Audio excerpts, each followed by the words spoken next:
Samantala sa sabak naman sa national pageant na King of the World Philippines 2026 ang Isabelinong si Ryan Justin Vinarao Reynes mula sa bayan ng Delfin, Albano.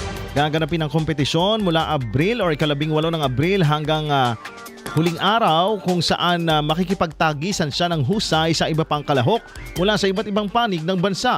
Inaasahang ipapakita niya ang kanyang talento at galing sa national stage laban sa iba pang kalahok mula sa buong bansa.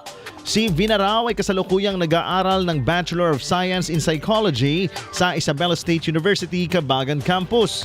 Bukod sa academics, kilala rin siya sa larangan ng pageantry at nakamit ng iba't ibang titulo tulad ng Mr. Paragu 2025 at pagiging top 15 finalist sa Mr. Tugigarao.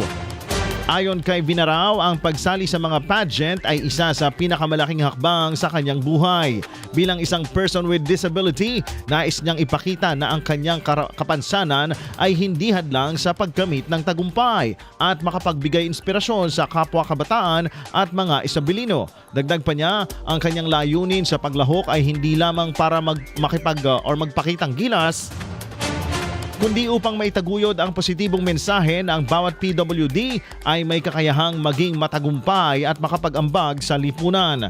Hinimok ni Vinarao ang mga kapwa Isabelino na suportahan siya sa pamamagitan ng pagboto sa link na ibinahagi niya.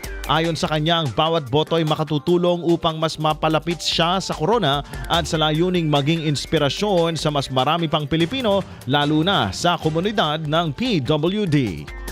IFM News.